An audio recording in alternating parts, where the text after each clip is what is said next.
Commentator ने कहा, सबकी निगाहें तनीषा की गाड़ी की तरफ चली जाती हैं, जो कि दूसरे ही सेकंड में एक बहुत अच्छा टर्न लेती है। बिना किसी सिस्टम के भी उसने गाड़ी बहुत अच्छे से घुमाई थी। तनीषा के आगे उनकी टीम का एक रेसर था, जो कि गाड़ी की आवाज सुनकर पीछे मुड़ा। उसे अपनी आंखों पर भरोसा ही नहीं हो रहा था। इससे पहले वो कुछ कर पाए, तनीषा उससे आगे हो चुकी थी। तनीषा ने इस रेसर को पीछे छोड़ने के बाद अपना स्टीयरिंग व्हील और गाड़ी को शुरू किया और पलक झपकते ही फिर से गायब हो गई। कमेंटेटर ने आगे कहा, ये बहुत ही बेहतरीन प्रदर्शन था। सिन्हा परिवार के इस रेसर की जितनी तारीफ की जाए उतनी कम है। उन्होंने पूरे सिस्टम को बंद किया ताकि एक अच्छी टर्न पर शर्म आ रही थी। इसी दौरान वीआईपी रूम में अनुराग राजमीत की तरफ देख रहा था, जिसके पास कहने के लिए कोई शब्द नहीं थे। अनुराग उसे हंसते हुए देखने लगा है और उसे कहने लगता है, राजमीत, याद है अपनी कही बात? राजमीत को अपने फेसबुक पोस्ट के बारे में याद आता है। ये याद आता है कि उसने क्या कहा था, अपना मुंह बंद रखो अनुराग। राजमीत ने अनुराग से कहा, राजमीत बताओ ना, कैसा लग रहा है तुम्हें ये देखकर? अनुराग ने हंसते हुए राजमीत से कहा। राजमीत को समझ नहीं आ रहा था कि ऐसा कैसे हो सकता है, ये कैसे मुमकिन है। तनीषा की रेसिंग स्किल्स इतनी अच्छी कैसे हो सकती है? क्या वो हमेशा से इतनी अच्छी? कुछ सोचिए, आप दोनों अभी अभी साथ हुए हो, आप अभी मत बिगाड़ दो सब, मैं नहीं सह पाऊंगा। तनीषा सोच में पड़ जाती है। अगर उसका कर दे रहा था जैसे तनीषा को भरोसा हो जाए कि वह उसे सच में पसंद करता है। तनीषा राज से कहने लगती है, मैं आपसे वादा करती हूँ कि मैं शिखर एंटरटेनमेंट ज्वाइन कर लूंगी, पर मुझे ये सब सही करना होगा पहले।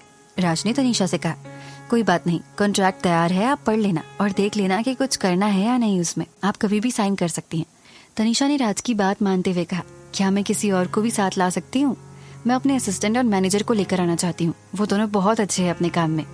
राज ने कहा, जैसा आपको ठीक लगे, मैं अपने असिस्टेंट से कह दूंगा कि आपके मैनेजर और असिस्टेंट के लिए भी पेपर्स रेडी रखे। राज बहुत आसानी से तनीषा की बात मान गया था और तनीषा बस यही सोच रही थी कि राज इतना अच्छा कैसे हो सकता है। आप डिनर में क्या खाएंगी? मैं बना लूं आपके लिए? राज ने कहा। तनीषा को इसकी उम्मीद नहीं थी, ना ही ऐसा कुछ चाहती थी वो। उसे फिर से तनीषा के लिए खाना बनाना है। समीर और रोहित डर गए थे ये सुनकर। तनीषा ने तुरंत कहा, कोई बात नहीं, वैसे भी मैं आपको खाना बनाने दे सकती हूँ। हाँ भैया, मुझे लगा आप लोग थक जाएंगे, इसीलिए मैंने पहले ही शेफ को कह दिया था खाना बनाने के लिए। रोहित ने कहा। उनके अंदर की हिम्मत नहीं थी दोबारा राज के हाथ का खाना खाने की। तनीषा ने कहा, हाँ, और वैसे भी हम ज्यादा मिलते ही कहाँ हैं, आप मेरे साथ वक्त नहीं गुजारेंगे? राज ने मुस्कुराते हुए कहा, हाँ बिल्कुल। समीर और रोहित चैन की सांस लेते हैं और फिर तनीषा राज को अलग कमरे में ले जाती है। आगे क्या होता है जानेंगे अगले एपिसोड में। यही तो चाहिए थी बिल्कुल मेरी मालकिन के अंदाज में, समीर ने कहा। भले ही तनीषा का रवैया राज की तरफ कैसा भी रहा हो, अच्छा या बुरा, किसी ने कभी नहीं सोचा था कि तनीषा ऐसा भी करेगी। मैंने कहा था ना, समीर ने आगे बोला। भाभी जब तक भाई से ब्रेकअप नहीं करेंगी कुछ नहीं होगा। वो लोग धीरे धीरे ऐसे ही करीब आ जाएंगे और फिर एक दूसरे से अलग ही नहीं रह पाएंगे। हमें एक्सपर्ट्स नहीं, तनीषा भाभी को ही रख लेना चाहिए। रोहित उनकी बातें सुनकर हंसने लगा। तभी तनीषा को समझ आया कि रोहित और समीर भी वही हैं। वो कहती है, मैं कहना ये चाहती थी कि राज जी, आपकी तबीयत ठीक नहीं रही है पिछले कुछ दिनों से, इसीलिए मुझे आपका ध्यान रखना था, इसीलिए रुकना भी था।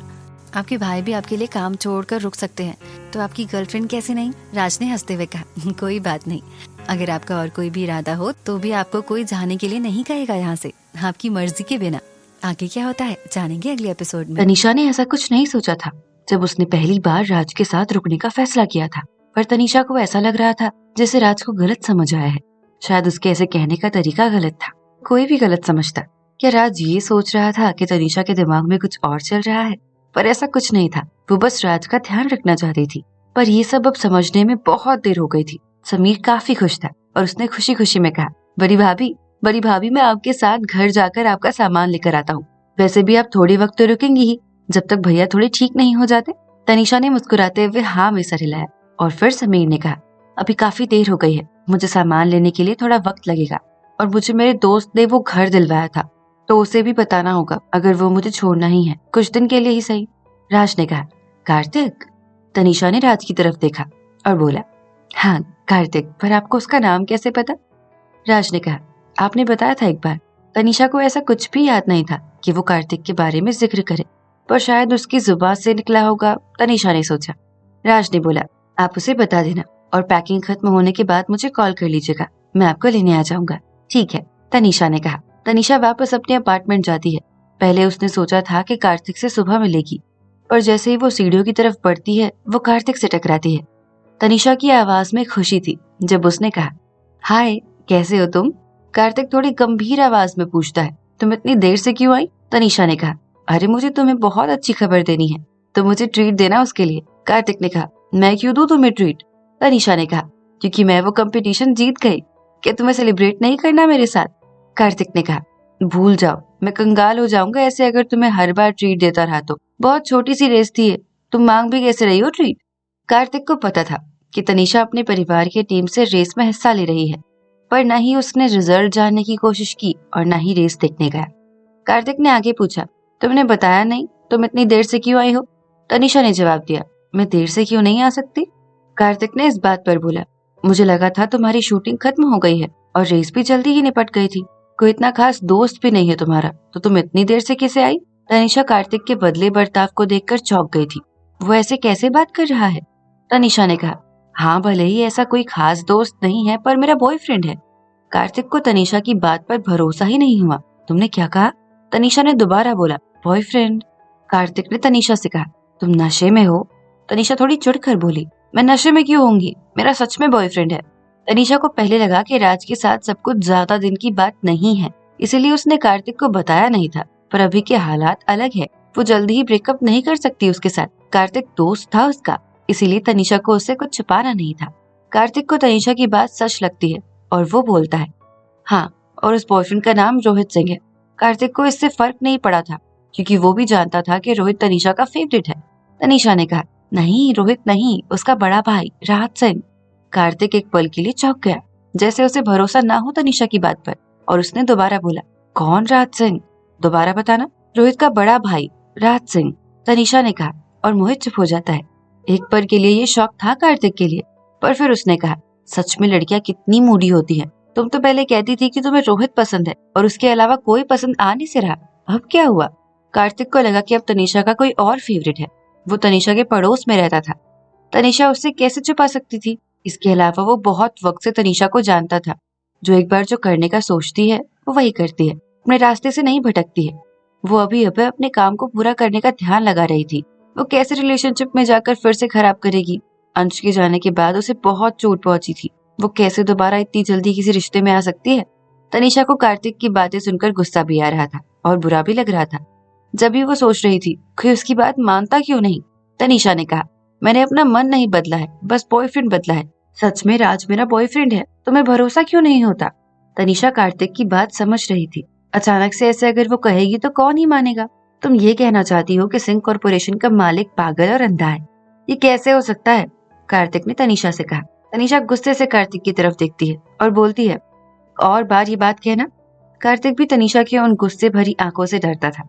उसे समझाते हुए कहा, मेरा मतलब वो नहीं था। तुम्हें तो पता है आजकल के लोग सिर्फ बाहर की खूबसूरती देखते हैं, और तुम हर इंसान के साथ सही नहीं होती हो जो कि मेरी तरह ना हो, मतलब जो भी तुम्हें समझ सके। तनीषा ने उससे कुछ नहीं कहा। उसे पहले से ही पता था कि कार्तिक उसकी बात नहीं मानेगा। वैसे तुम कुछ बताने वाली थी मुझे, यही बात थी? कार्तिक ने तनीषा से पूछा। नहीं, मैं ये कहना चाहती थी कि मैं घर छोड़ रही हूँ, मुझे मेरे बॉयफ्रेंड के साथ रहना होगा कुछ वक्त के लिए, तनीषा ने कहा। कार्तिक उससे कहता है, भाई ये क्या पागलपन है? तनीषा उससे कुछ नहीं कह पाती और फिर बोलती है, मैं जा रही हूँ। कहाँ जा रही हो तुम? तुमने किराए पर ये जगह ली है, कार्तिक ने कहा। तुम्हें भरोसा तो नहीं रहा है मेरी बात पर, तो तुम ये सोच लेना कि मैं अपनी कंपनी की गेस्ट हाउस में हूँ, तनीषा ने बोला। देखा जाए तो अगर वो शिखर एंटरटेनमेंट जाती है तो राज उसका बॉस ही होगा और उसका घर उसका गेस्ट हाउस ही बन सकता है। ये तो चमत्कार ही है कि इतनी खराब चल रही हो तुम, फिर भी तुम्हारे कंपनी वालों ने तुम्हें हटाया नहीं। गेस्ट हाउस देंगे वो तुम्हें, और तुम्हें एक और चीज याद दिला दूं, तुमने 1 साल का रेंट दिया है, पैसे नहीं मिलेंगे तुम्हें वापस, कार्तिक ने कहा। और तनीषा का दिल बैठ जाता है जब तनीषा को याद आता है कि उसके कॉन्ट्रैक्ट में ऐसा कुछ लिखा हुआ था, न ही पैसे मिलेंगे और न ही कॉन्ट्रैक्ट किसी और के नाम पर होगा। कार्तिक ने हंसते हुए कहा, वैसे भी तुमने पूरे साल का रेंट दे दिया है, तुम रुक क्यों नहीं जाती जब तक तुम्हारा कॉन्ट्रैक्ट खत्म ना हो जाए, फिर चली जाना। तनीषा ने पहले राज को कह रखा था और वो अपनी बात से मुकर नहीं सकती थी। ठीक है, फिर मैं पैसे नहीं लूंगी, रहेगा ये अपार्टमेंट ऐसे ही, तनीषा ने कहा। तनीषा पैसों के मामले में कैसी थी कार्तिक जानता था, और उसे तनीषा की ये बात सुनकर बहुत अजीब लगता है। तुम कौन से ऐसे कंपनी में जा रही हो अब जहाँ तुम्हें पैसों की फिक्र नहीं है? कार्तिक ने तनीषा से पूछा। मैंने अभी तक साइन नहीं किया है, कल नेहा के साथ बैठकर बात करूंगी, फिर कंफर्म होने पर तुम्हें बताऊंगी, तनीषा ने सवाल का जवाब देते हुए कहा। कार्तिक को भरोसा नहीं होगा अगर वो अभी शिखर एंटरटेनमेंट का नाम लेगी तो। तनीषा वहां से निकलती है और अपने अपार्टमेंट पहुंचकर अपना सारा सामान पैक करती है। उसका ज्यादा सामान नहीं था तो 2 बैग में ही सब हो गया। उसने अपने बेड के नीचे से जादू वाले सामान निकाले जो पहले कार्तिक से उसने मंगवाए थे। कार्तिक ने उससे कहा था कि तनीषा ने उसे खुद फेंकवा दिया था, पर तनीषा बाद में और ले आई थी। वैसे तो ये कोई काम का लग नहीं रहा था तनीषा को, पर फिर भी इस बार शूटिंग में वो नहीं थी आखिरी सीन के वक्त, और वो होश में भी नहीं थी। अब जब वो राज के साथ रहने वाली है, अगर फिर से ऐसा कुछ हो गया तो इस चीज का खतरा तनीषा नहीं ले सकती। वो अपनी वजह से राज को कुछ नहीं होने देगी, तनीषा ने सोचा और अपने बैग में अंदर रख दिया। अगले दिन तनीषा नेहा से मिलने गई उसके ऑफिस, और जब वह वो नेहा के ऑफिस पहुंचती है, वो देखकर दंग रह गई। बहुत सारे लोग नेहा के कैबिन के बाहर खड़े थे। प्रिया सबको शांत करने में लगी थी और नेहा चुपचाप खड़ी थी। प्रिया ने चिल्लाते हुए एक अधेड़ उम्र के व्यक्ति से पूछा, चुप रहो सब, ये सब क्या हो रहा है?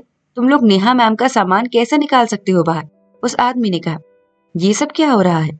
तुम्हें क्या लगता है नेहा इस जगह के लायक नहीं है, इसलिए उसे निकाल रहे हैं ताकि कोई अच्छा और लायक इंसान यहाँ आ सके? तनीषा ये सब देखकर चौंक जाती है। आगे क्या होता है जानेंगे अगले एपिसोड में। उस अधेड़ उम्र के इंसान का नाम प्रतीक था, जिसके साथ एक बहुत सुंदर सी दिखने वाली लड़की खड़ी थी। वो नेहा की तरफ देखती है और बोलती है, तुम हमें सेल्स नहीं दे सकती, इसलिए तुम्हें अब रिजाइन करना होगा। प्रिया गुस्से में बोलने लगी, अभी तक 3 महीने नहीं हुए हैं। उसे भी पता था कि टारगेट के हिसाब से देखा जाए तो ये होना नामुमकिन है, पर इन लोगों से इंतजार नहीं हो रहा था। उनमें से एक सेलिब्रिटी ने कहा, एक ही हफ्ता बाकी है, तुम क्या सपना दिखा रही हो? तुम्हें क्या लगता है नेहा जी प्रतीक के सेल्स को हटा पाएगी?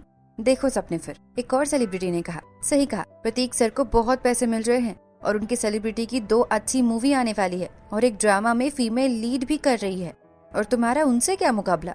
तुम्हें लोगों के सामने और बेइज्जत होना है।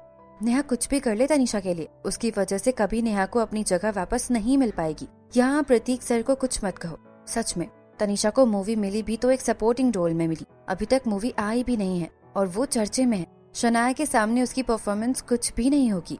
मैंने सुना है कि उसने एक घटिया रेसिंग में पार्टिसिपेट भी किया था और उसमें भी उसे सबसे गालियां ही पड़ी। प्रतीक नेहा के नीचे काम करता था, पर नेहा की तरह नहीं था। वो सिर्फ लोगों का फायदा उठाता था। उसके पास जो सुंदर सी लड़की खड़ी थी वो थी स्वाति। स्वाति बहुत सुंदर दिखती थी, पर वो इंडस्ट्री की हर एक्ट्रेसेस ही होती है। उसके अलावा ऐसी कोई बात नहीं थी जिससे कोई उसे पहचाने। अभी अभी प्रतीक को एक बहुत बड़ा इन्वेस्टर मिला था जिसने स्वाति के एक प्रोजेक्ट पर बहुत पैसे लगाए थे। शनाया से भी ज्यादा फंड स्वाति ने इस बार दिए थे। प्रतीक को हर जगह लेनी थी नेहा की हमेशा से, और किसी को कोई उम्मीद नहीं थी कि नेहा कुछ कर पाएगी। इसीलिए उन्हें भी लगा कि प्रतीक एक अच्छा कैंडिडेट साबित हो सकता है। हमारे पास अभी भी वक्त है, वो अभी भी डायरेक्टर हैं, आप में से कोई ऐसा नहीं कर सकता। प्रिया गुस्से में सब पर चिल्लाती है। स्वाति वहाँ खड़े खड़े मुस्कुराती है और बोलती है, नेहा को तनीषा जैसी घटिया एक्ट्रेसेस पर भरोसा रखना पड़ रहा है। तुम्हें लगता है कि वो वही डायरेक्टर है जिन्होंने यहाँ अवार्ड विनिंग एक्ट्रेसेस लाए हैं? स्वाति के पास अच्छा इन्वेस्टर था, अब वो कुछ भी बोल सकती है। इनकी बातें सुनो मत और निकालो इनका सारा सामान। तीसरे माले पर जो लॉन्च रखवाया था इन्होंने, और एक एक सामान मेरा होगा। प्रिया को ये सब सुनकर काफी गुस्सा आ रहा था। ये लोग एक एक चीज नेहा से छीन रहे हैं। उनके हर एक चीज खुद की मेहनत से है और बहुत मन से सजाई थी, अब वो भी चाहिए इन्हें। सारे के सारे स्वाति की बात सुनकर प्रिया को रास्ते से हटाते हैं और सामने भी हटते हैं। सबको ये बात पता थी, उसके पीछे कोई बहुत बड़ा इन्वेस्टर है और उनके सामने उनकी कंपनी का मालिक तक कुछ नहीं कर सकता। जो स्वाति कहेगी वही होगा। स्वाति कैबिन के अंदर जाती है और उसकी नजर एक ट्रॉफी पर पड़ती है। वो उस ट्रॉफी को उठाती है। ओह, क्या लिखा है यहाँ? Shanaya best supporting actresses. ऐसा पहली बार था कि शनाया को कोई अवार्ड मिला हो, और भले ही वो बेस्ट सपोर्टिंग एक्ट्रेसेस का था, पर वो सबसे ज्यादा प्यारा था नेहा को। नेहा की बहुत मेहनत लगी थी उसके पीछे। इस अवार्ड ने नेहा को बहुत उम्मीद दी थी, और जब जब नेहा हार मानती थी तब तब वो उसे देखकर फिर से खड़ी हो जाती थी। इस अवार्ड ने नेहा का बहुत साथ दिया है। धीरे धीरे इस उम्मीद की वजह से शनाया को भी बेस्ट एक्ट्रेसेस का अवार्ड मिला था और नेहा को अपने डायरेक्टर का ओहदा। नेहा उस अवार्ड को देख रही थी, उसकी आंखों में जैसे आंसू आने ही वाले थे। शनाया ने बहुत बुरे वक्त में उसका साथ छोड़ा। जब उसके पास एक मौका था एक मुकाम पर पहुंचने का, तब शनाया ने उसे छोड़ दिया। दूसरे ही मिनट एक जोर की आवाज होती है। डर और गुस्सा नेहा के चेहरे पर आने लगता है। स्वाति के हाथ से उस ट्रॉफी को गिरते देख नेहा का जैसे दिल टूट गया हो। स्वाति! प्रिया गुस्से से चिल्लाती है उस पर। आह, माफी चाहूंगी, गलती हो गई। स्वाति बस इतना कहकर मुस्कुराने लगती है। तुम सबने अपनी हदें पार कर दी है आज, प्रिया ने गुस्से से कहा। वो ट्रॉफी बहुत मायने रखती थी नेहा के लिए। हर रोज सुबह आकर वो खुद से उसे साफ करती थी, और अब सब खत्म। लोग ओहदे के लिए क्या क्या नहीं कर बैठते। नेहा जाकर उस ट्रॉफी को छूने की कोशिश करती है और उसकी उंगली कट जाती है। क्या मजाक है ये, नया कैबिन है मेरा, ये आपके खून से गंदा मत करो इसे, प्रतीक नेहा पर चिल्लाते हुए बोला और आगे कहा, नेहा तुम यहाँ ज्यादा देर मत रहो, निकलो यहाँ से, तुम इस ऑफिस के लायक तक नहीं हो, आज से तुम मेरी असिस्टेंट हो, स्टोर रूम खाली करवाकर तुम्हारे लिए वहाँ एक टेबल लगा देंगे, वहीं रहना तुम आज से। तनीषा वहीं दूर से खड़ी सब कुछ देख रही थी। प्रतीक जो कि नेहा की बराबरी भी नहीं कर सकता था, वो नेहा को खुद का असिस्टेंट बनाना चाहता है और ये दिखा रहा है लोगों को कि उसने एहसान किया है नेहा को खुद का असिस्टेंट बनाकर। वाह क्या चालाकी थी ये। एक एम्प्लॉय ने कहा, तुम लोग अभी तक यहाँ खड़े क्यों हो, सामान हटाओ अपना और निकलो यहाँ से। स्वाति वहाँ खड़े खड़े बोलने लगी, नेहा तुम्हें ये समझना चाहिए कि तुम्हारी वजह से आज शनाया किसी और कंपनी में है। प्रतीक सर को तो तुम्हें धक्के मारकर निकाल देना चाहिए। ये तो उनकी अच्छाई है कि वो तुम्हारे लिए अब तक सर से बात कर रहे हैं, तुम्हें बचा कर रखे हैं। तुम्हें असिस्टेंट बन जाना चाहिए इनका। प्रतीक आगे बोलता है, ओ हाँ, तुम्हारी लिस्ट में शनाया के अलावा कोई ढंग का था भी नहीं। भले ही तनीषा ब्लैक लिस्टेड हो, पर शक्ल अच्छी है उसकी। मैंने मैनेजमेंट से बात कर ली है, आज से तुम मेरी असिस्टेंट रहोगी और तनीषा मेरे अंदर काम करेगी। मैं आज से उसका मैनेजर रहूंगा। नेहा अब तक तो चुप खड़ी थी, पर अब उससे रहा नहीं गया। नहीं, ऐसा नहीं होगा। वो बहुत अच्छे से प्रतीक को जानती थी। तनीषा जैसी एक्ट्रेसेस सिर्फ उसके लिए चारे की तरह होती है और उनके लिए वो ढंग से काम भी नहीं करता। वो सिर्फ और सिर्फ इन्वेस्टर को बुलाएगा और खुद के आर्टिस्ट पर फंड लगाएगा, तनीषा पर नहीं। प्रतीक से नेहा की नामंजूरी बर्दाश्त नहीं होती। उसने बोला, नेहा तुम बॉस नहीं हो मेरी, तो मैं याद दिला दूं कि तुम्हें आज से कोई हक नहीं है आर्टिस्ट के लिए फैसले लेने का, समझी तुम। तभी इन सब बातों के बीच में से एक आवाज आती है, थैंक यू, आपकी मेहरबानी के लिए मेरे मैनेजर। सबका ध्यान उस आवाज की तरफ जाता है। तनीषा अंदर आती है और मुस्कुराते हुए बोलने लगती है, वैसे अगर आपको याद दिला दूं तो आपका भी कोई हक नहीं है ये बताने का कि मुझे किसके साथ काम करना है और किसके साथ नहीं। तनीषा नेहा के सामने खड़ी थी और हर एक जवाब देने को तैयार थी। प्रतीक ने तनीषा से कहा, तुम क्या समझती हो खुद को, तुम्हारे लिए तो ये सम्मान की बात होनी चाहिए। शुक्र मनाओ कि मैंने तुम्हें ले भी लिया खुद के आर्टिस्ट के साथ। कौन ही काम करेगा तुम्हारे साथ वैसे? और तुम्हारा मतलब क्या है कि मैं फैसले नहीं ले सकता तुम्हारे? मैं इस कंपनी के सबसे ऊंचे ओहदे पर हूँ, जो मैं कहूंगा वो करोगी तुम। ज्यादा बोलने की कोशिश मत करो मेरे सामने। तनीषा प्रतीक को देखती है। तनीषा की चुप्पी से उसे लगा कि तनीषा अब कुछ नहीं करेगी और मान जाएगी। उसने आगे कहा, मैंने डिनर का बंदोबस्त किया है, कुछ दिनों बाद अच्छे से रेडी होकर आना, वरना अगर कोई और गड़बड़ की तो तुम्हें नहीं छोड़ने वाला।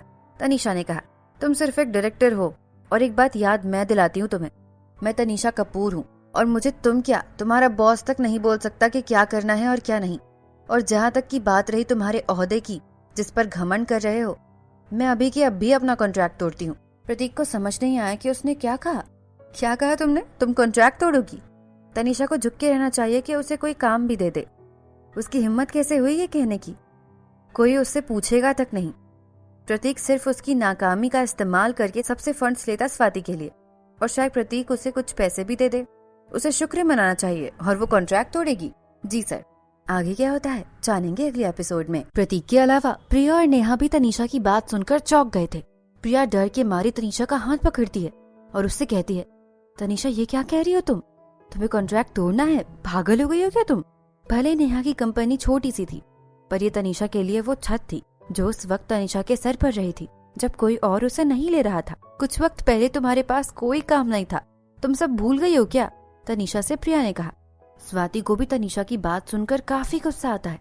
स्वाति और प्रतीक का एक प्लान था तनीषा को लेने के पीछे। स्वाति को एक मूवी करनी थी, पर जो इन्वेस्टर था वो बहुत ही बेशर्म किस्म का आदमी था।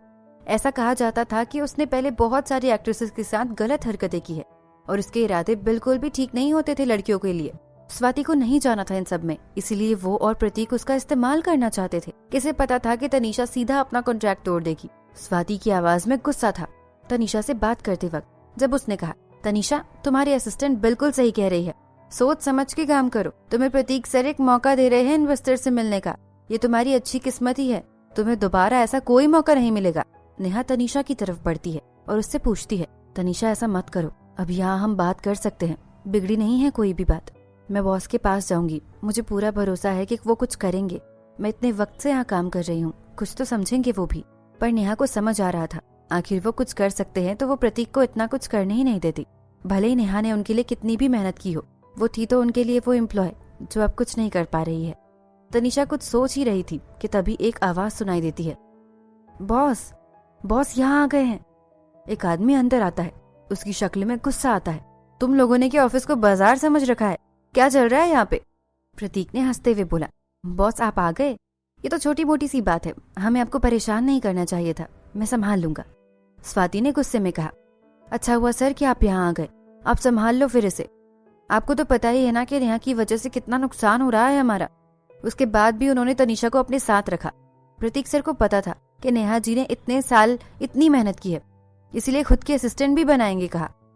और तो और तनीषा को भी रखने को तैयार हो गए, पर इन लोगों को तो खुद की ही सुननी है, यहाँ तक कि तनीषा को कॉन्ट्रैक्ट भी खत्म करना है। उस कंपनी का मालिक सत्यम श्रीवास्तव था। उसने तनीषा को और नेहा को गुस्से से देखा। नेहा को डर था कि तनीषा को ज्यादा न कर दे, इसीलिए वो आगे आकर बोली, सर तनीषा इतने वक्त से मेरे साथ काम कर चुकी है और हम सब सही कर रहे हैं। मैं चाहूंगी आप उसे मेरे साथ ही रखो। मैं प्रतीक की असिस्टेंट बनने को तैयार हूँ। सत्यम नेहा की बात सुनकर और गुस्सा गया था। उनके हिसाब से नेहा को उनकी सारी बात माननी थी, सवाल नहीं उठाने थे। सत्यम गुस्से में नेहा की तरफ देखने लगा और कहा, मैंने पहले ही तुम्हें प्रतीक का असिस्टेंट बना दिया है और तनीषा को उनके अंदर ही काम करने के लिए रखा है।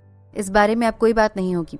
आज से और इसी वक्त से तुम प्रतीक की असिस्टेंट होगी और तनीषा को भी उसकी ही बात माननी होगी।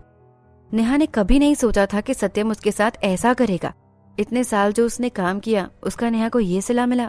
उसे ये नहीं पता था। इससे पहले नेहा कुछ कह सके, सत्यम जोर से चिल्लाते हुए कहने लगा, नेहा तुम्हें पहले ही बहुत परेशानी खड़ी की है मेरे लिए। मैं तुम्हारे साथ काफी अच्छा रह चुका हूँ क्योंकि तुमने अच्छा काम किया था पहले, पर अब सब कुछ मेरे बर्दाश्त के बाहर हो रहा है। तनीषा को ये बात सुनकर हंसी आ गई थी। उसने सत्यम से कहा, सत्यम सर आपको याद नहीं है कितनी बार आपकी यही कंपनी रोड पर आते आते बची है? उसका एक ही रीजन है, नेहा जी। नेहा मैम ने दिन रात एक करके आपकी इस कंपनी को कितनी बार बचाया है। जो भी आपको आज ऊंचाई मिली है सिर्फ और सिर्फ इनकी वजह से। और अब जब काम निकल गया तो आप इन्हें निकाल रहे हो।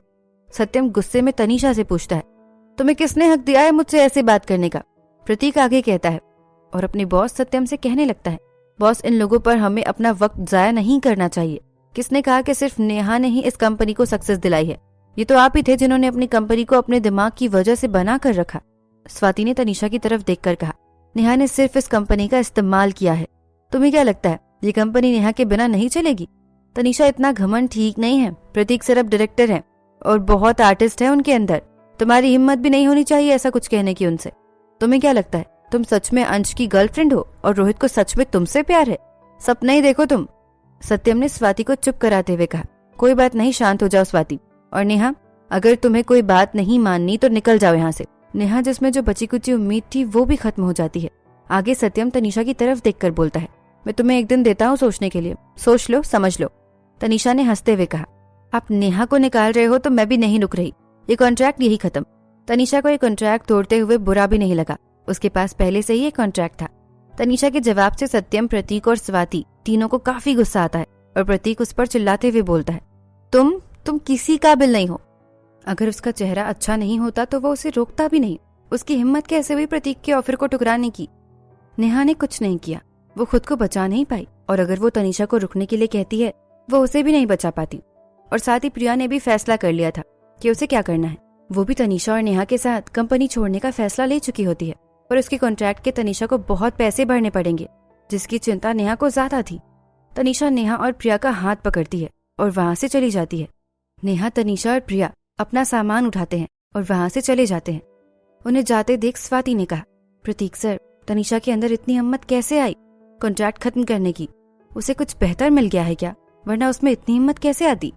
स्वाति परेशान होते हुए कहने लगी, डिनर में क्या होगा कुछ दिनों बाद। प्रतीक ने हंसते हुए कहा, तुम बहुत भोली हो स्वाति। नेहा के पास शनाया है नहीं और शेर बिना दांत के क्या करेगा? वो किसी काम का नहीं है अभी। वो तनीषा के लिए नई जगह कैसे ढूंढ लेगी? फिलहाल तनीषा को अंश और देविका की ही कंपनी नहीं लेगी और कौन ही उसे काम देगा? लोग उसे पहले ही नहीं पसंद करते, वो दोबारा हमारे पास ही आएगी। इसी दौरान नेहा के घर पर तनीषा और प्रिया जाते हैं। प्रिया पूरे रास्ते कुछ नहीं कहती है। वो सीधे जाकर नेहा के काउच में लेट जाती है। नेहा मैम अब क्या करें? सत्यम सर को तो हमारी परवाह ही नहीं है।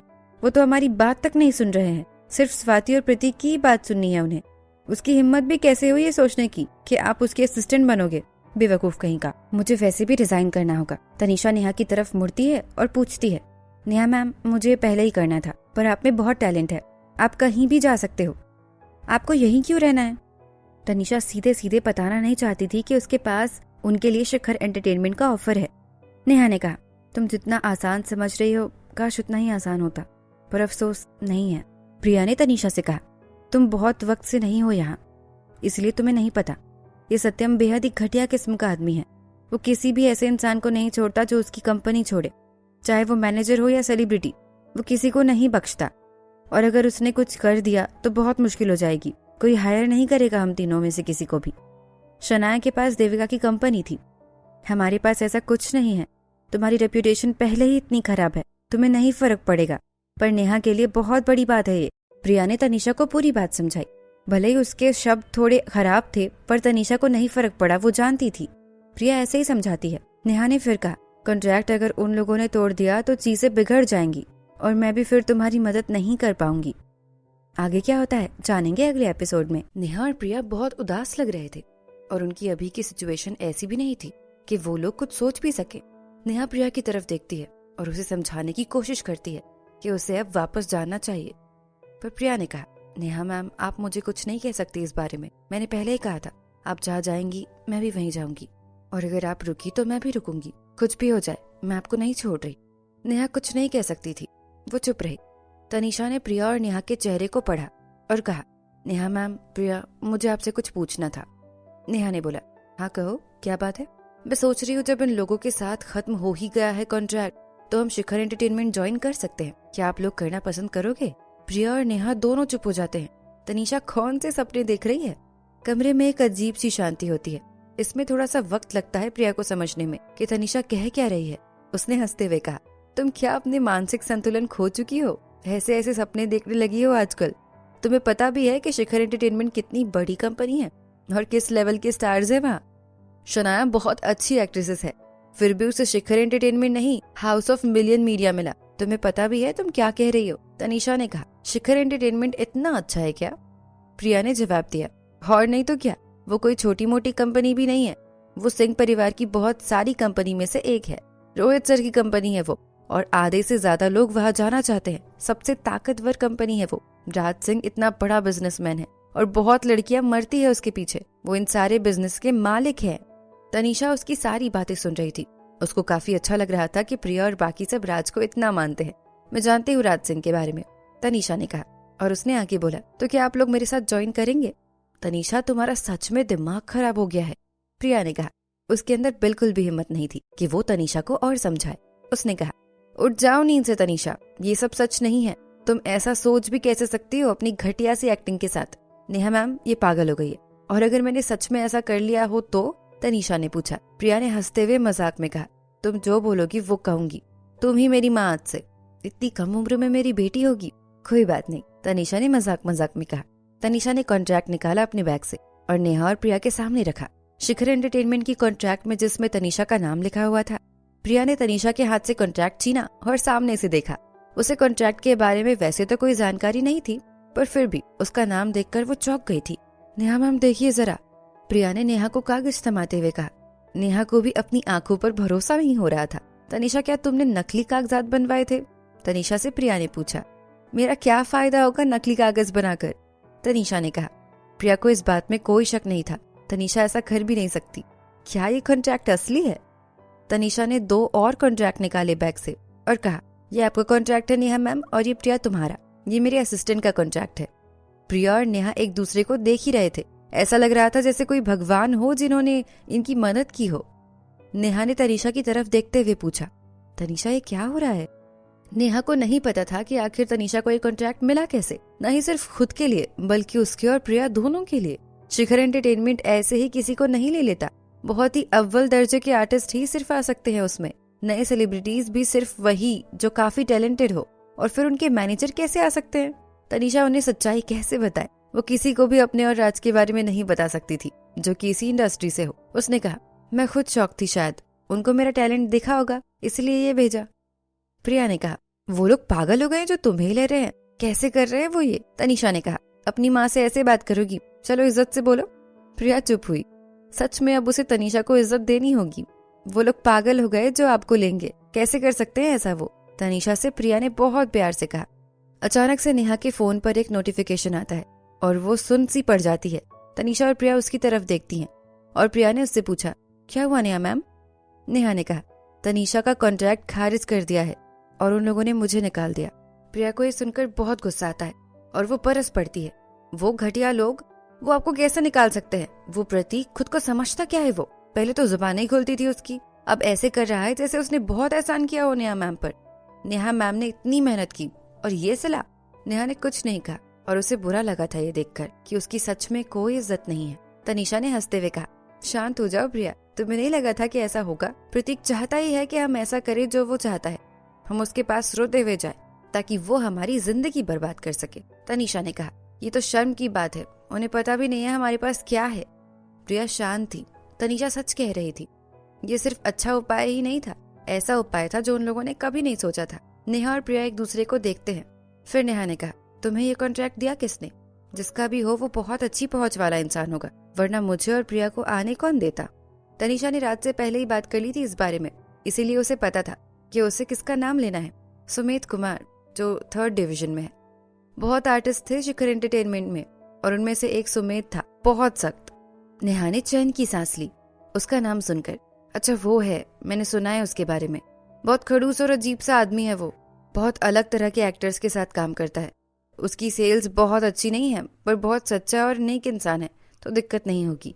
प्रिया ने कहा, हाँ आप कह रही हैं तो सही होगा, मुझे एक बार कॉन्ट्रैक्ट देना, मैं ध्यान से देख लूँ इसमें कोई दिक्कत तो नहीं। तनीषा से नेहा ने कहा। तनीषा ने नेहा की तरफ कॉन्ट्रैक्ट बढ़ाते हुए कहा, हाँ बिल्कुल। ध्यान से नेहा उसे पढ़ने लगी। शिखर एंटरटेनमेंट में आप हो इस बारे में बात ना करें, ऐसे इंसान को ना बताएं जिस पर आपको भरोसा ना हो। ये कोई छोटा मामला नहीं है, इसकी बहुत भरपाई आपको करनी पड़ सकती है। शिखर एंटरटेनमेंट की खुद की मार्केटिंग और PR टीम है। इस कॉन्ट्रैक्ट के बाद बाकियों से मिलकर सारी बातें कर लेंगे। नेहा ने पूरा कॉन्ट्रैक्ट पढ़ा।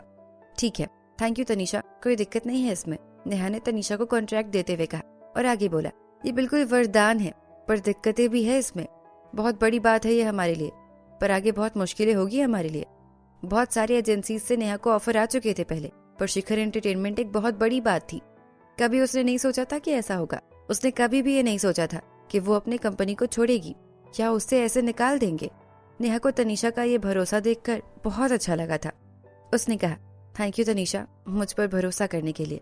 तनीषा को अभी इन सब की आदत नहीं हुई थी। नेहा मैम ऐसे न कहे, मैंने आपको भी बहुत परेशान किया है। वैसे भी आपने हमेशा मेरा साथ दिया, अब आपने कहा भी जाओ तो मैं आपके साथ ही रहूंगी, आप ही मेरी मैनेजर रहेंगी। प्रिया को ये देखकर बहुत अच्छा लगता है कि तनीषा नेहा की इतनी फिक्र करती है। उसने तनीषा से कहा, मैंने कभी नहीं सोचा था कि तुम इतनी सच्ची हो, पर भूल जाओ, मुझे माफी मांगनी थी। मैंने भी तुम्हें गलत समझा। मुझे अपना असिस्टेंट बनाए रखने के लिए शुक्रिया। मुझे नेहा के ही साथ रहना था। भले ही तुम्हारा काम उतना अच्छा नहीं है, पर मैं तुम्हारे साथ हमेशा रहूंगी। आगे क्या होता है जानेंगे अगले एपिसोड में। ये सब खत्म करके तनीषा जल्दी से अपने घर जाती है। जब वो अपने घर पहुंचती है, वो एक गाड़ी को अपने घर के नीचे पाती है। समीर गाड़ी से निकलता है और खुशी से चिल्लाते हुए कहने लगता है, भाभी आप आखिरकार आ ही गई, आपने संभाल लिया सब कुछ। हाँ बिल्कुल, मुझे अभी अभी निकाल दिया उन्होंने, मैं बहुत खुश हूँ, तनीषा ने समीर से बोला। समीर ने कहा, ये पहली बार है कि कोई काम से निकाल दिए जाने पर इतना खुश है। तनीषा ने कहा, तुमने पहली बार सुना है? फिर ये सुनो, अगर तुम अपने पुराने प्यार को नहीं भुला पा रहे हो, इसका मतलब ये होता है कि तुम अपने नए प्यार से खुश नहीं हो। तनीषा को किसी की हंसने की आवाज आती है और वो पीछे मुड़ती है। राज उसके सामने खड़ा होता है।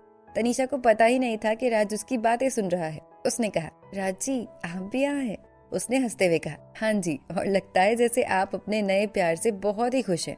तनीषा ने कभी नहीं सोचा था कि राज उनकी ये बकवास बातें भी सुन लेगा। उसने शर्म से कहा, हाँ बिल्कुल, बहुत ज्यादा खुश हूँ मैं। राज के चेहरे पर वो चमक दोबारा तनीषा को देखने मिली।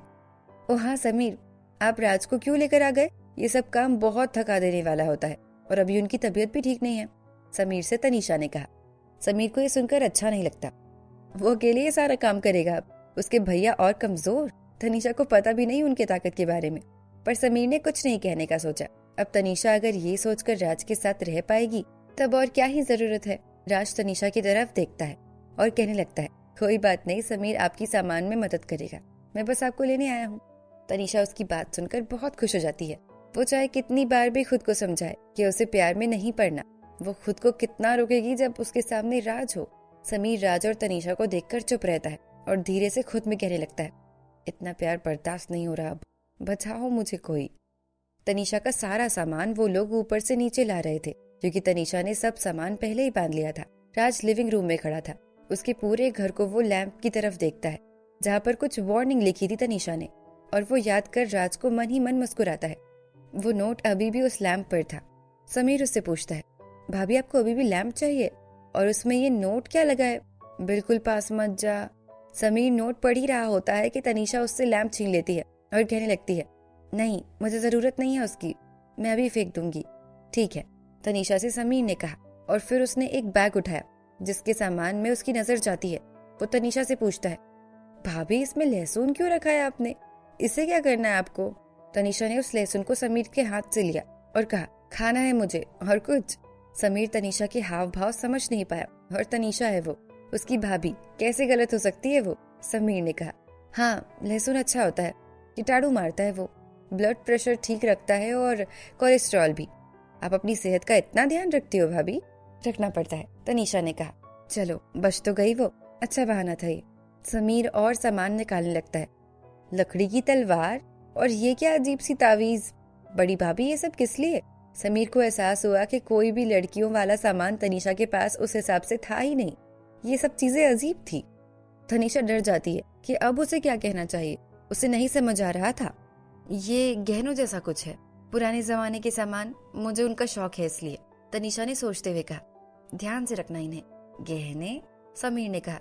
ये इतना अजीब नहीं था। फिर समीर ने खुश होते हुए कहा, वाह भाभी ये कितने अच्छी चीजें हैं। आप तो सबसे अलग हो पूरे एंटरटेनमेंट इंडस्ट्री में। आपको कहाँ से मिली ये चीजें?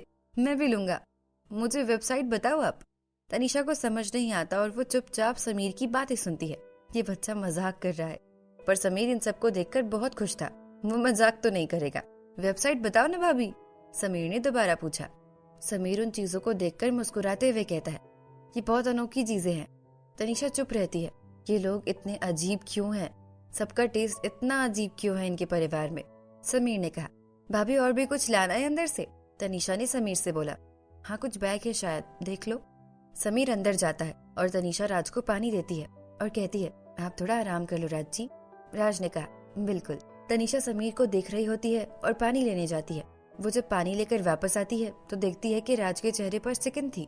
उसने राज से पूछा, क्या हुआ, कोई परेशानी है? राज तनीषा को देखता है और फिर अपनी गर्दन मोड़ता है और दीवार की तरफ देखते हुए पूछता है, ये भी कोई गहना या पुराना सामान है? तनीषा उस दीवार की तरफ देखती है। उस दीवार पर रोहित का पोस्टर लगा हुआ था। समीर अंदर आता है और उस पोस्टर को वो भी देखता है। हल्के से अंधेरे में होने की वजह से चेहरा उस हिसाब से नहीं दिख रहा था।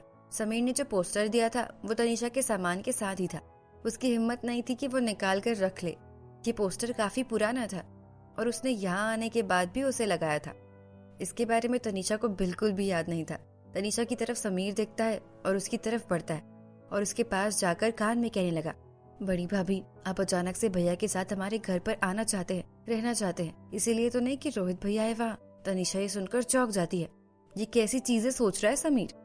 तुम फिर से ये सब सोचने लगे? तुम ऐसा कैसे सोच सकते हो? बस फेवरेट है वो मेरे, और उससे ज्यादा कुछ नहीं, और वो तो मुझे जानते तक नहीं थे रात से पहले, तनीषा ने समीर से कहा। समीर अभी भी ये सोच रहा था कि उसे किसका साथ देना चाहिए, अपने बड़े भाई का या रोहित भाई का। समीर ने तनीषा से कहा, जो भी हो मैं बस इतना कहूंगा कि आप अपनी बात पर बने रहना, वरना मैं और रोहित भैया जरूर मर जाएंगे। अगर आपको मेरी ही फिक्र नहीं है तो ठीक है, रोहित भाई की तो फिक्र होगी। तनीषा ने कहा, हाँ हाँ ठीक है, वैसे भी मेरे लिए राज काफी है, मैं किसी और के बारे में कैसे सोच सकती हूँ। चलो अब तुम्हारे भाई है यहाँ, हो सके तो जल्दी से पोस्टर हटा दो। समीर को तनीषा की बात से थोड़ी राहत मिली। और संभल कर, फटनी नहीं चाहिए वो, मैंने बहुत पहले लिया था, पहला पोस्टर है वो मेरा, तनीषा ने समीर से कहा। समीर आगे बढ़कर वो निकालने लगता है। तनीषा अपने स्कूल के दिनों से रोहित को पसंद करती थी। उस वक्त चिंताएं नहीं होती थी, सिर्फ पढ़ाई होती थी। उसे कभी नहीं पता था कि उसे रोहित के साथ काम करने का मौका मिलेगा, या उसे वो जान भी पाएगी। ठीक है, मैं ध्यान रखूंगा, समीर ने कहा और आराम से निकालने लगा। तनीषा ध्यान से उसे देख रही थी कि कहीं वो खराब न कर दे। कोई मदद चाहिए? समीर और तनीषा को राज की आवाज आती है और दोनों डर जाते हैं। समीर इतना डर जाता है कि वो तुरंत फाड़ देता है उस पोस्टर को। तनीषा उस पोस्टर को अपने सामने फटता हुआ देख बहुत दुखी हो जाती है और उसे रोना सा आ जाता है। पर अभी उसे पोस्टर के बारे में नहीं सोचना चाहिए। जो उसे सोचना चाहिए वो था राज और उसका गुस्सा। अब उसे क्या करना चाहिए? ऐसा हमेशा क्यों होता है कि उसकी जिंदगी हमेशा ऐसी जगह पर अटकी हुई हो पहले भी राज को गुस्सा आ चुका था एक ऐसी चीज से, और अब ये। तनीषा को कुछ सोचना होगा। समीर ने पूरी कोशिश की उस पोस्टर को ढकने की, और अब तक राज आगे आ जाता है। तनीषा को लगता है कि उसकी आज जान जाने वाली है। तुरंत तनीषा राज की तरफ बढ़ती है, और अगले ही मिनट राज को तनीषा के होठों का एहसास होता है। आगे क्या होता है जानेंगे अगले एपिसोड में। ये सब देखकर समीर का मुंह खुला का खुला रह जाता है। जो भी समीर ने देखा, क्या वो सच था? समीर ने पूरा पोस्टर अब तक फाड़कर एक बॉक्स के अंदर रख दिया था, और फिर उसने एक बॉक्स को बंद कर दिया था। अब कुछ नहीं होगा। लेकिन उन्हें नहीं पता था कि राज ने वो पोस्टर देख लिया था, पर तनीषा के किस की वजह से वो कुछ नहीं कह पाया। ये पहली बार था कि तनीषा ने ऐसा कुछ किया हो। भले ही तनीषा को ये बिल्कुल नहीं पसंद आया था, क्योंकि उसके पीछे की वजह राज भी समझ गया था। तनीषा को नहीं पता था कि राज ने कुछ देखा है या नहीं। उसने राज के साथ किस खत्म करने के बाद कहा, मैं माफी चाहूंगी, मैं बस ज्यादा ही खुश थी ये सोचकर कि आपके साथ रहने वाली हूँ। राज बस ये जानना चाहता था कि ये जो भी है या कर चुकी है, उसने सब गिल्ट में किया है। राज फिर भी सब कुछ भूलकर तनीषा के माथे पर किस करता है और कहता है, मैं भी बहुत खुश हूँ। राज को ये जहर पीने जैसा लग रहा था, फिर भी उसने कुछ नहीं कहा। उसने अपने गुस्से को दबा कर रखा और ऐसा लोगों को नहीं रखने दिया कि उसके दिमाग में कुछ चल रहा है। तनीषा को भी नहीं समझ आ रहा था कि राज ने देखा है या नहीं। उसके इस हरकत से वो संभल गया। तनीषा का सारा सामान बांधने के बाद वो लोग कार में रखते हैं और फिर वो लोग राज के घर जाते हैं। तनीषा को कार्तिक का मैसेज आता है जिसमें लिखा होता है, मैंने काम से छुट्टी ले ली है, चलो तुम्हारी मदद करते हैं। तनीषा ने उसे रिप्लाई किया, कोई बात नहीं, मैंने सब संभाल लिया। कार्तिक ने मैसेज किया, इतनी जल्दी, मेरा इंतजार क्यों नहीं किया? तनीषा ने मैसेज किया, ज्यादा सामान नहीं था इसीलिए कुछ नहीं लगा। कार्तिक तनीषा के मैसेज को देखता ही रह गया और अब उसे ये सारी चीजें अच्छी लग रही थी। राज के घर में रोहित तनीषा की मदद करने घर से बाहर आता है। मुझे अच्छा लगा बड़ी भाभी, आप भैया का ध्यान रखने आ गई। मैंने भी अपने मैनेजर से बात कर ली है ताकि अपना काम शेड्यूल मैनेज हो जाए और सब सही हो सके। रोहित के कहने का ये मतलब था कि वो घर पर ज्यादा नहीं रहेगा ताकि राज और तनीषा को उनका वक्त मिल सके। उसने अपने पिता से वादा किया था कि वो अपने भाई का ध्यान रखेगा, इसीलिए रोहित तनीषा के आने के बाद भी नहीं जा सकता था। रोहित सर, बस आप बहुत अच्छे हो, मैं ध्यान रख लूंगी। तनीषा ने राज का हाथ पकड़ते हुए कहा। राज ने तनीषा की तरफ देखा और रोहित की तरफ देखा। राज की आंखों में वो भाव दिखे जो रोहित ने आज से पहले कभी नहीं देखे थे। तनीषा के घर के अंदर जाने के बाद शांति हो जाती है। उसके दिमाग में एक सवाल आता है, वो किस कमरे में रहेगी? क्या वो राज के साथ एक कमरे में रहेगी? मैं जानना चाहती हूँ कि मैं क्या आपके साथ रहने वाली हूँ आपके कमरे में? तनीषा ने राज से पूछा। राज मुस्कुराया और कहा, तुम कहाँ रहना चाहती हो? राज ने उससे पूछा कि उसे कौन सा कमरा चाहिए, और ये सुनकर तनीषा का चेहरा शर्म से जरा लाल हो जाता है। उसने ऐसा कुछ नहीं सोचा था। राज ने उसके साथ मजाक करना बंद किया और कहा, तुम्हारा कमरा तैयार है, बेडरूम के पास वाला गेस्ट रूम। तनीषा ने एक लंबी सांस ली। ठीक है, थैंक यू राज जी। राज ने तनीषा को गेस्ट रूम का रास्ता दिखाया और उन दोनों को जाते हुए समीर देख रहा था। वो बस सोच रहा था कि वो दोनों थोड़ी तेजी से कोई काम करें। अब जब दोनों के बीच में कुछ तेजी हुई थी तो अचानक से ब्रेक कैसे लग गया? समीर से रहा नहीं गया और वो तनीषा के पास जाकर कान में कहने लगा, बड़ी भाभी, मैंने वो सब जो देखा आपके कमरे में, उसे देखकर ऐसा लगता है कि आपको भूतों से बहुत डर लगता है। भैया को अपने साथ कमरे में रखो, देखना कोई भूत आपके पास नहीं आ जाए। तनीषा ने सोचा, जितना अच्छा राज दिखता है शायद भूत और उसके पीछे आ जाए। वो कैसे एक कमरे में राज के साथ रह सकती है? अगर उसके अंदर फिर से कोई आत्मा आती है या फिर से ऐसा कुछ होता है तो वो क्या करेगी? हर बार जो भी हुआ उसका अंजाम कुछ ज्यादा अच्छा नहीं हुआ है और हमेशा तनीषा को दोष लेना पड़ा है उस चीज का जो उसने किया ही ना हो। तनीषा ने कहा, तुम ज्यादा सोच रहे हो। मैं भूतों से नहीं डरती हूँ, वो बस घर पर सजाने के लिए रखा था ताकि मेरा घर सबसे अलग लगे। समीर ने इस बात का जवाब देते हुए बोला, अगर इतना ही अलग रूम चाहिए आपको तो उन चीजों की जरूरत क्या है? बस मेरे भैया को अंदर रख लीजिए, सबसे अच्छा रूम तो ऐसा ही हो जाएगा। समीर की बातें ऐसे लग रही थी जैसे वो कोई सामान बेचने वाला आदमी हो, पर फिर तनीषा उसे नजरअंदाज करते हुए अपने कमरे के अंदर जाती है और अपना कमरा देखती है। उसका कमरा बहुत ही सुंदर और आरामदायक लग रहा था। जो भी तनीषा की जरूरत का सामान था सब पहले से वहाँ मौजूद था। राज ने कहा, अगर आपको किसी और चीज की जरूरत हो तो मुझे बता दीजिएगा। तनीषा ने कहा, नहीं थैंक्स। तनीषा पूरा कमरा देख रही होती है। कुछ महीनों पहले सड़कों पर रहने का वक्त आ रहा था उसका और अब वो यहाँ है। जिंदगी सच में बहुत अजीब होती है। आप सामान निकाल लो, मुझे बता दीजिएगा कुछ चाहिए होगा तो। मैं खाना बनाने जा रहा हूँ, राज ने कहा और तनीषा को ये सुनकर डर लग रहा था। तनीषा को जैसे लगा कि उसके पैरों तले जमीन खिसक गई हो। तभी समीर ने कहा, ओह हाँ भैया भाभी, मुझे जाना होगा, मेरे एक दोस्त का एक्सीडेंट हो गया है, अभी अभी मैसेज आया। समीर ये बात सुनकर तुरंत वहाँ से जाने लगा। तभी तनीषा उसे धीरे से पूछती है, तुम अपने मालिक का साथ नहीं दोगे? अकेले छोड़कर जाओगे मुझे? समीर ने धीरे से कहा, सॉरी भाभी, पर भैया के हाथ का खाना खाने से तो अच्छा है कि मैं मार खा लूं। समीर तुरंत वहाँ से निकल जाता है। तनीषा को काफी गुस्सा आता है। इसका जवाब वो उसे बाद में दे पाएगी।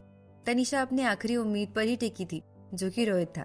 रोहित तनीषा की इस बात पर समझ रहा था और उसने कहा, मेरी आज डिनर पर एक मीटिंग है। उसने पहले से राज और तनीषा को कुछ अकेला वक्त देने के लिए अपने प्लान्स बना रखे थे। अब उसे अपना प्लान ही ज्यादा अच्छा लग रहा था। वो बच गया। तनीषा कुछ नहीं कह पाई क्योंकि रोहित भी उसका साथ नहीं दिया। तनीषा के फेवरेट तक ने उनका साथ नहीं दिया था। पर सबसे बड़ा सवाल तनीषा के दिमाग में चल रहा था, जो कि उसने रोहित से पूछा।